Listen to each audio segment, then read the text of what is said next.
आवाज़ की दुनिया के दोस्तों, कैसे हैं आप लोग। मैं उम्मीद करता हूँ आप लोग अच्छे होंगे और अपनी ज़िंदगी का निर्वहन बड़ी खूबसूरती के साथ कर पा रहे होंगे, जिनमें आपकी रहनुमाई आपके ईश्वर अल्लाह, जीसस और वाहे गुरु कर रहे होंगे।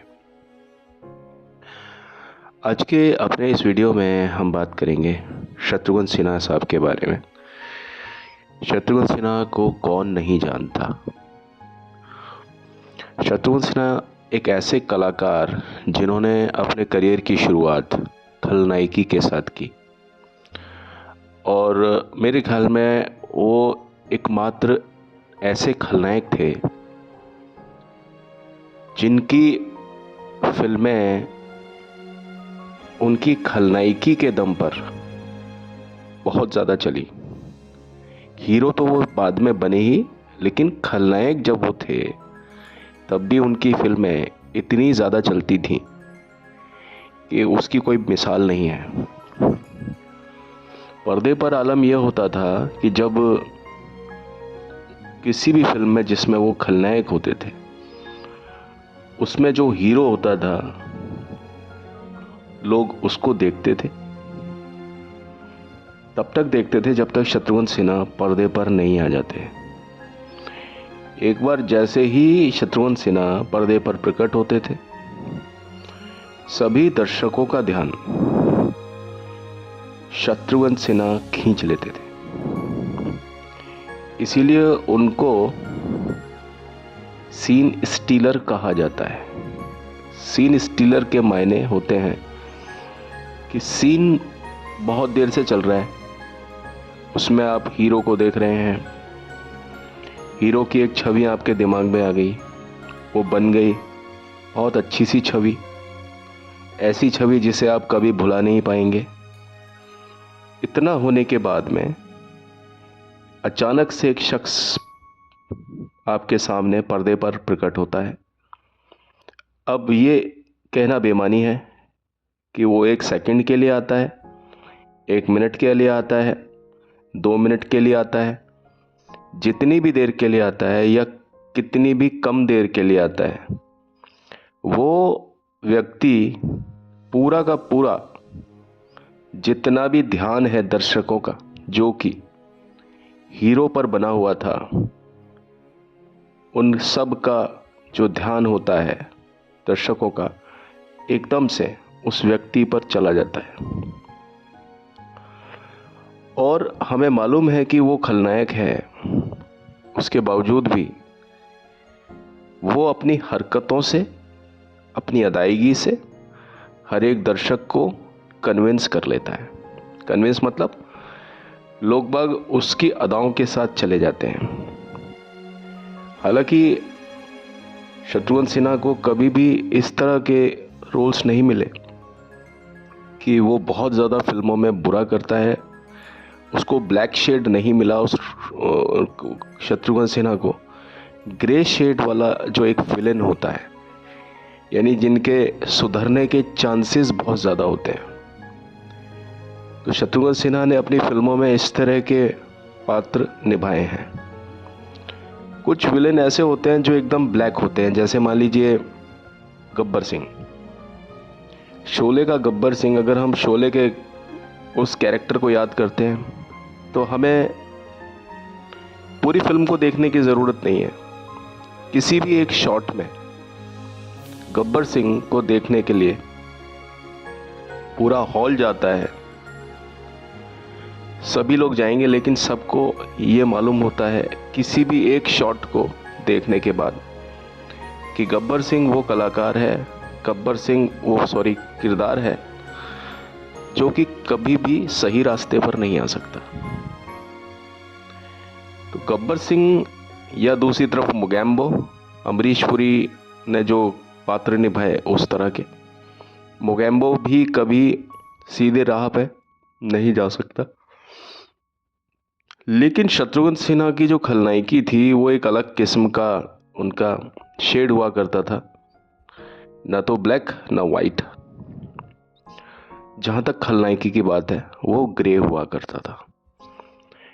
इस कारण से जब शत्रुघ्न सिन्हा अपने डायलॉग बोलते थे, डायलॉग को बोलने से पहले ही लोग बाग उनके नाम से तालियां बजा देते थे। अब चाहे पर्दे पर शत्रुघ्न सिन्हा के अगेंस्ट स्क्रीन पर अमिताभ बच्चन साहब ही क्यों ना हो, अगर बच्चन पर्दे पर हैं काफ़ी देर से, सभी लोग बच्चन साहब से इम्प्रेस्ड हैं, आज भी इम्प्रेस्ड हैं। और वो तो आलम ही क्या था कि उस समय तो दो फाड़ हो जाया करते थे लोगों के बीच, कई बार हॉल में झगड़े भी हो जाया करते थे अमिताभ और शत्रुघ्न के नाम से।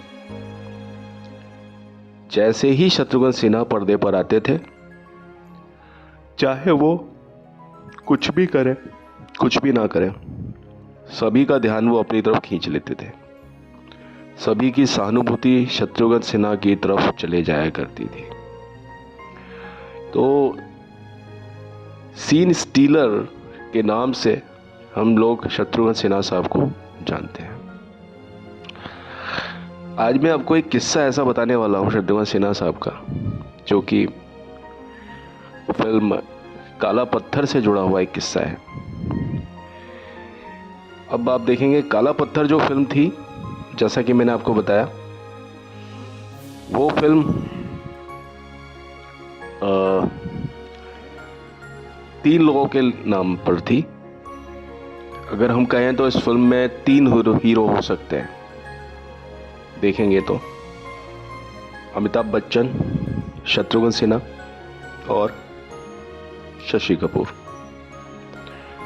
अब शशि कपूर तो शशि कपूर हैं, लेकिन अगर कोई व्यक्ति अमिताभ बच्चन जैसा बन सकता था उस फिल्म में, तो वो थे शत्रुघ्न सिन्हा। तो सलीम जावेद का ये इंटरव्यू था, उसमें भी सलीम साहब ने जो कहा वो इस प्रकार था कि जब वो लोग काला पत्थर को लिख रहे थे तो उनके दिमाग में ऑलरेडी कुछ पात्र चल रहे थे, क्योंकि जब ये लोग लिखते हैं कहानियों को तो उसी समय ये लोग इस बात को डिसाइड करते हैं मन ही मन कि ये जो हम पात्र गढ़ रहे हैं अपने कहानी में, इस पर अभिनय कौन करेगा, एक्टिंग कौन करेगा। तो काला पत्थर के लिए जो पहली पसंद थी वो थे अमिताभ बच्चन, कि अमिताभ बच्चन ही इस फिल्म का जो मुख्य किरदार है वो निभाएंगे। शशि कपूर साथ में होंगे, लेकिन शशि कपूर का जो मूड होगा फिल्म में वो डिफरेंट होगा बिल्कुल। वो अमिताभ बच्चन की तरह कोई काम नहीं करेंगे फिल्म में। जहां Amitabh Bachchan angry young man की भूमिका में होंगे, वहीं उस फिल्म में शशि कपूर साहब थोड़ा सा एक सॉफ्ट कैरेक्टर, जिस तरह का शशि कपूर पर फबता था, जो एक उनका अभिनय का जो अंदाज हुआ करता था, वो जो कि दीवार फिल्म से थोड़ा अलग था।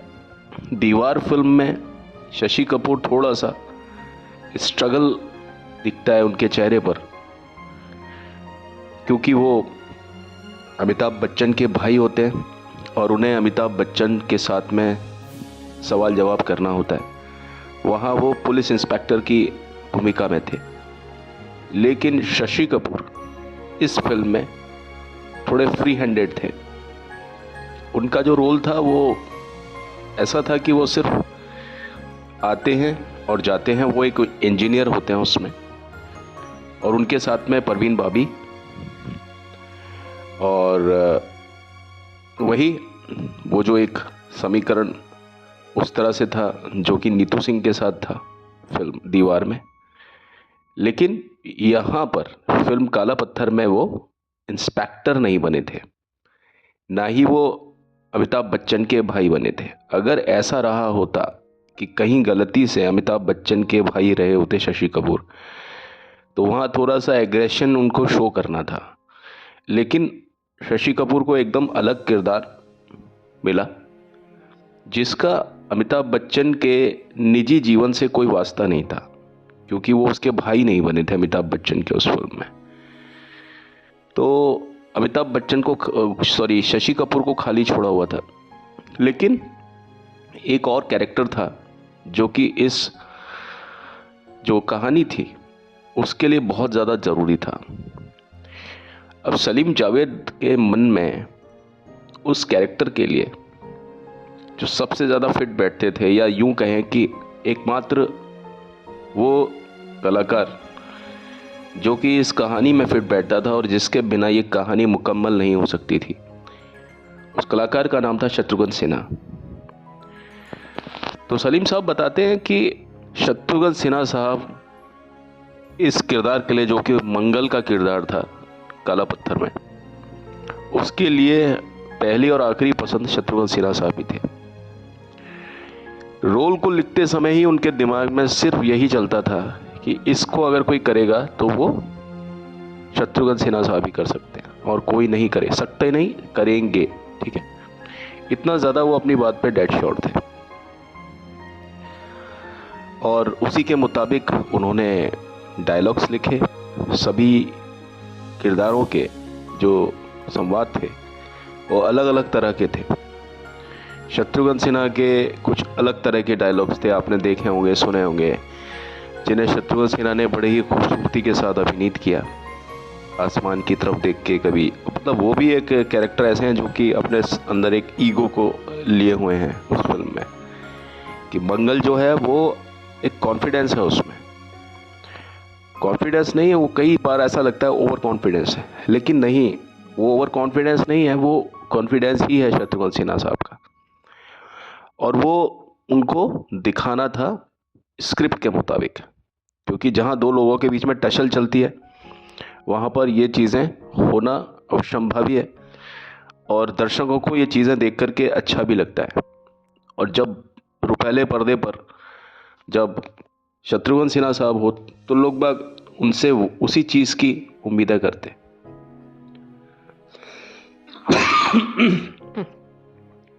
आप देखिए, जैसे कि डायलॉग्स उनके लिखे थे, तीसरा बादशाह कहाँ है, तो बोलते हैं कि अबे तीसरा बादशाह हम हैं। अब ये डायलॉग जो है ना कि तीसरा बादशाह हम हैं, ये अमिताभ बच्चन तो नहीं बोल सकते थे, बोल सकते थे, लेकिन सूट किसको करेगा उस फिल्म में, ये शत्रुघ्न सिन्हा साहब को सूट करेगा। अब देखिए, उससे पहले अमिताभ बच्चन ने काफ़ी सारा समय फिल्म इंडस्ट्री में बिताया था शत्रुघ्न सिन्हा के साथ, और वो समय भी था जब शत्रुघ्न सिन्हा साहब कई बड़े निर्माता निर्देशकों से अमिताभ बच्चन का नाम सुझाया करते थे और कई फिल्में अमिताभ बच्चन को इस प्रकार भी मिली। एक वक्त वो भी था कि दोनों के ही, अमिताभ साहब और शत्रुघ्न सिन्हा साहब दोनों के एक ही सचिव यानी एक ही सेक्रेटरी हुआ करते थे, पवन कुमार, और उनके बीच में बस यही था कि वो एक सेक्रेटरी दोनों के कामों को संभाला करते थे, मैनेज किया करते थे। उनके बीच में क्या डिफरेंसेस हुए, कब से हुए, ये कह पाना बड़ा मुश्किल है अमिताभ बच्चन और शत्रुघ्न सिन्हा के बीच में। लेकिन अब देखिए, यारी दोस्ती है, उसमें धीरे धीरे करके ये चीज़ें आई। कोई ये नहीं बता सकता कब से ये चीज़ें पनपी दोनों के बीच में, जो एक रंजिश जैसा जो एक व्यवहार देखने को मिला काला पत्थर पर, तो सबसे ज़्यादा उसकी शुरुआत कहाँ से हुई थी इसको बता पाना बहुत मुश्किल होता है, बहुत ज़्यादा। अब देखिए, जैसे कि मैंने बताया कि अमिताभ बच्चन ने कई जगह पर शत्रुघ्न सिन्हा को रिकमेंड किया, मतलब शत्रुघ्न सिन्हा ने अमिताभ बच्चन को कई जगह पर रिकमेंड किया था। लेकिन एक समय ऐसा भी आया कि जहां दोनों एक दूसरे के साथ बिल्कुल भी काम नहीं करना चाहते थे। अब देखिए, अगर कोई व्यक्ति, ये सुनने में आता है, ये बताया भी जाता है रिपोर्ट्स के मुताबिक, कि काला पत्थर फिल्म में सभी लोग चाहते थे कि शत्रुघ्न सिन्हा साहब काम करें, लेकिन सिर्फ और सिर्फ अमिताभ बच्चन शत्रुघ्न सिन्हा के खिलाफ थे। वो बिल्कुल नहीं चाहते थे कि शत्रुघ्न सिन्हा साहब काला पत्थर में कोई किरदार अभिनीत करें, जो कि उन्होंने किया। और अमिताभ बच्चन ने इसके लिए बहुत सारे नाम भी बताए कि भाई आप शत्रुघ्न सिन्हा की जगह ये ले सकते हैं, इनको ले सकते हैं, इनको ले सकते हैं, इनको ले सकते हैं, इनको ले सकते हैं। ये चीज़ अमिताभ बच्चन ने की रिपोर्ट्स के मुताबिक। लेकिन आप देखिए कि अल्टीमेटली हुआ क्या कि जो शत्रुघ्न सिन्हा साहब थे वही आए फिल्म में। इन सब चीज़ों के बावजूद कि उस समय अमिताभ बच्चन साहब का कद इतना बड़ा था कि किसी भी व्यक्ति में, किसी भी डायरेक्टर प्रोड्यूसर में इस बात की हिम्मत नहीं थी, ये जोर नहीं था कि वो अमिताभ बच्चन की राय के खिलाफ चला जाए। अब चाहे इसमें यश चोपड़ा हो, चाहे जीपी सिप्पी हो, कोई भी हो, उन्हें सबसे पहले फिल्म में अमिताभ बच्चन चाहिए होते थे। और वो भी क्यों ना, क्योंकि उनका जो एक किरदार हुआ करता था वो लार्जर देन लाइफ था।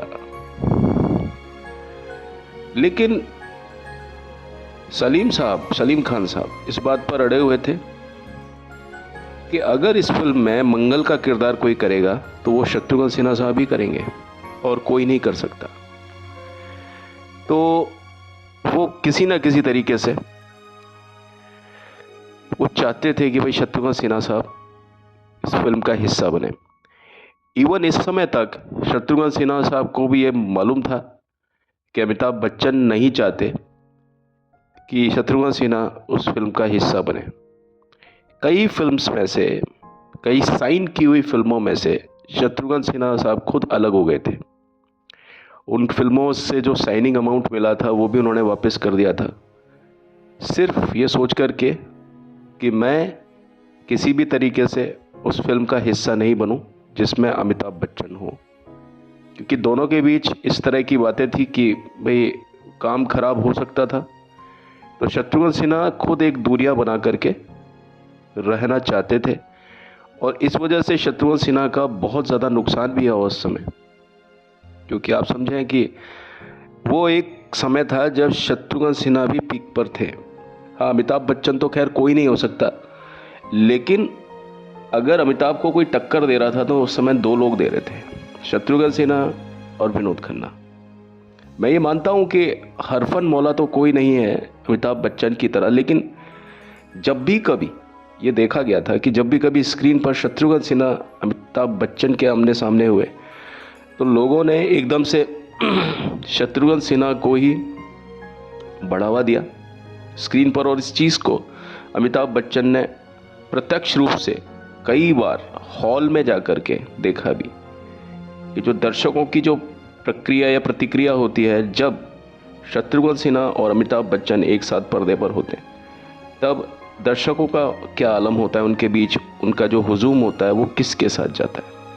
तो अमिताभ बच्चन इन सब चीज़ों को बहुत बारीकी से नोटिस किया करते थे। इसके बाद से उन्होंने शत्रुघ्न सिन्हा को फिल्मों से निकलवाने की प्रक्रिया भी हुई कई बार। जब ये चीज़ शत्रुघ्न सिन्हा को पता पड़ी तो उन्होंने खुद कई फिल्मों से वो दूर हो गए, साइनिंग अमाउंट भी उन्होंने लौटा दिए, जैसा कि मैंने आपको बताया। लेकिन ये सारी जो चीज़ें थी ना, ये काला पत्थर से पहले हो चुकी थी, हो रही थी, चल रही थी उस समय वो सारी चीज़ें। हालांकि एक समय वो भी था जब इन्होंने एक साथ स्ट्रगल में सब लोग एक साथ थे, और वो समय कोई ज़्यादा दूर नहीं था, करीब काला पत्थर बनने से करीब 5-6 साल पहले ये लोग बहुत अच्छे तरीके से वहन किया करते थे एक दूसरे को, सब कुछ। लेकिन वो जो करियर मेकिंग होती है और फिर जवानी का जोश, और वो एक वक्त था जब थे लोग बाग पसंद करने वाले थे दोनों को बराबर तौर पर। तो इस फिल्म के लिए लेकिन बात कुछ ऐसी फंसी कि सलीम खान साहब ने जोर दिया शत्रुघ्न सिन्हा को कि भैया आपको ही ये रोल करना है। और शत्रुघ्न सिन्हा साहब चाहते तो ये बोल सकते थे कि भाड़ में जाएं, हमें नहीं करना, मुझे नहीं करना, क्योंकि शत्रुघ्न सिन्हा साहब भी किसी तरह से अपनी बेइज्जती को बर्दाश्त नहीं कर सकते थे उस समय। आज तो खैर आज भी शत्रुघ्न सिन्हा साहब बड़बोले किस्म के इंसान हैं। मतलब उनकी जो तरीके हैं बिल्कुल एक छोटे बच्चे की तरह है कि वो रिएक्शन दे देते हैं और उनसे रिएक्शन छुपता नहीं है किसी भी चीज़ का।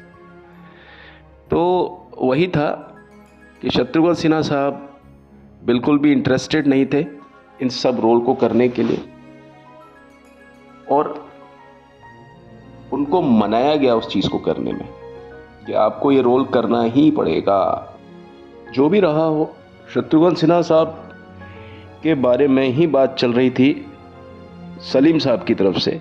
सलीम खान चाहते थे कि शत्रुघ्न सिन्हा इस रोल को करें।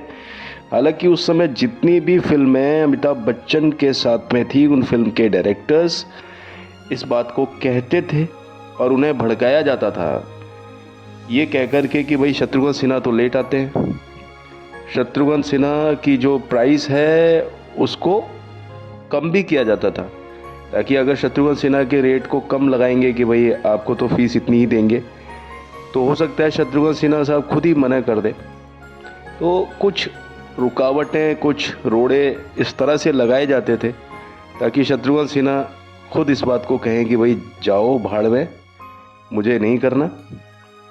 तो ये चीज़ों का मतलब इन चीज़ों के बारे में सलीम खान साहब को मालूम था कि ऐसा होगा, लेकिन उन्होंने चुपचाप से बात की और कहा कि भाई ये जो रोल है ये हमने आपके लिए लिखा है, और अगर ये रोल आपके लिए लिखा है तो ये आपको ही मिलना चाहिए, और आप हमारी बात माने तो ये रोल आपको फ़ायदा करेगा, हर तरह से फ़ायदा करेगा। आपके फिल्मों में जितने भी किसी के होते हैं कि भाई 5-6 रोल्स से एक आदमी को, एक कलाकार को याद किया जाता है, तो इस फिल्म में जो मंगल का किरदार होगा ना, वो भी आपके लिए एक यादगार किरदार बन जाएगा हमेशा के लिए। वो एक कालजयी एक पात्र होगा जो आप इसको करेंगे।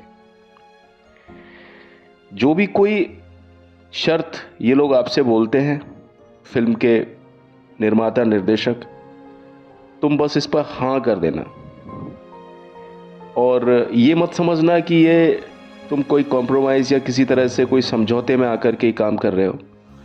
इसको तुम एक स्ट्रेटजी के तहत लेना, इसको तुम एक रणनीति के तहत लेना इस बात को। और अगर वो तुम्हें सुबह फ़ोन करते हैं 5 बजे के लगभग, तो तुम ओके कर देना। अगर वो तुमको पैसा नहीं देते हैं तो मैं तुम्हें दूंगा, ये सलीम खान साहब ने बोला, और ये कहा कि मैं तुम्हें पैसा दूंगा या दिलवाऊंगा। और अगर कोई ये बोले कि ये फिल्म के लिए रोल किसने रिकमेंड किया, तो आप ये भी कह देना कि भाई सलीम खान साहब ने ही मुझे कहा, और सलीम खान साहब की ज़िद है, इस कारण से मैं इस फिल्म में मंगल का रोल कर रहा हूँ। तुम सारा कसूर मुझ पर डाल देना। ये बात सलीम खान साहब ने बोली थी कि तुम सारा जो कसूर है वो मुझ पर डाल देना, इस फिल्म में तुम काम करो, किसी भी शर्त पर काम करो, क्योंकि ये रोल तुम्हारे लिए है। अब देखिए, आप देखिए कि अंत में क्या होता है कि ये रोल था, ये शत्रुघ्न सिन्हा के साथ में जाता है, और सभी लोग जानते थे कि शत्रुघ्न सिन्हा अगर एक बार अमिताभ बच्चन के सामने आते हैं तो वो स्क्रीन पर जो एक इमेज क्रिएट करते हैं, चाहे कोई भी कलाकार हो दुनिया का, आपका ध्यान शत्रुघ्न सिन्हा पर जाएगा ही जाएगा। हाँ, ये हो सकता है कि अमिताभ बच्चन का जो ओवरऑल जो उनका एक किरदार है पूरा, वो शत्रुघ्न सिन्हा पर भारी पड़ता है, लेकिन कुछ सीन में जो पंचेस होते हैं, जो पंच होते हैं सीन में, उसमें शत्रुघ्न सिन्हा बहुत कमाल के लगते हैं। और हर कलाकार उस समय, अब चाहे वो अमिताभ बच्चन ही क्यों ना हो, वो शत्रुघ्न सिन्हा के साथ में आने से बहुत ज़्यादा घबराता था। और ये चीज़ होना स्वाभाविक भी था, क्योंकि शत्रुघ्न सिन्हा का जो एक तरीका हुआ करता था डायलॉग को बोलने का, वो बिल्कुल डिफरेंट था। और जब स्ट्रगल के दिन थे उस समय भी शत्रुघ्न सिन्हा कभी भी ढीले नहीं पड़ते थे किसी के सामने, डिप्रेशन में नहीं जाते थे। बहुत ज़्यादा अपने आप में उनको एक विश्वास था कि भाई मैं ये कर सकता हूँ, मैं वो कर सकता हूँ, ऐसा कर सकता हूँ, वैसा कर सकता हूँ। एंड वो मतलब कभी भी अंडर प्रेशर में कभी आने वाले थे ही नहीं। अब आप देखेंगे उस फिल्म में भी कहीं पर भी किसी भी जगह पर वो अमिताभ बच्चन से किसी भी मामले में कम नहीं पड़े। और वहाँ पर उनमें 36 का आंकड़ा ही था दोनों के बीच में, निजी ज़िंदगी में भी। और वो चीज़ आपको स्क्रीन पर भी दिखाई देती है। मेरे पिछला एक वीडियो था जिसमें मैंने काला पत्थर पर बात की थी, उसमें वो सीन था जिसमें दोनों के जो ड्यूप्स थे, डुप्लीकेट्स थे, उनको आमने सामने आना था। और मरहूम शेट्टी साहब जो उनके बीच में जो फिल्म के फाइट मास्टर और फाइट डायरेक्टर थे, तो वो सारी चीज़ें जो चल रही थी जिसमें शत्रुघ्न सिन्हा का जो ड्यूप था उसको पिटना था अमिताभ बच्चन के ड्यूप के हाथों। हालांकि ये चीज़ स्क्रिप्ट में नहीं थी, ये बताया जाता है, लेकिन वहाँ पर शत्रुघ्न सिन्हा के ड्यूप को यानी डुप्लीकेट को हारते हुए दिखाया उस जगह पर। इस चीज़ का शत्रुघ्न सिन्हा ने विरोध किया। करीब 6-7 घंटे शूटिंग रुकी भी रही। उसके बाद में आप देखते हैं वो पर्टिकुलर सीन जहां पर अमिताभ बच्चन की शत्रुघ्न सिन्हा के साथ पहली और आखिरी बार भिड़ंत होती है फिल्म काला पत्थर में। फिल्म जैसे ही मध्यांतर से थोड़ा पहले की बात बता रहा हूँ मैं, इंटरवल से पहले जब दोनों भिड़ते हैं तो आप देखिए हमारे दिमाग में ये चीज़ आ जाती है कि दोनों ही बराबर हैं। लेकिन जो चीज़ होने वाली थी वो चीज़ ये थी कि वहाँ शत्रुघ्न सिन्हा के कैरेक्टर को कमज़ोर बनाने की कोशिश की थी। लेकिन शत्रुघ्न सिन्हा इस बात पर अड़ गए कि अगर इस तरह से होता है तो मंगल का जो ये आपने एक इमेज, एक सेंसेशन क्रिएट किया है, वो मध्यांतर से पहले ही ख़राब हो जाएगा, ख़त्म हो जाएगा। तो हम ये नहीं कर सकते उस कैरेक्टर के साथ में। अब चाहे वो कैरेक्टर मैं करता, चाहे कोई और करता, उस कैरेक्टर के साथ में यानी मंगल के साथ में वो करना एक नाइंसाफ़ी होती।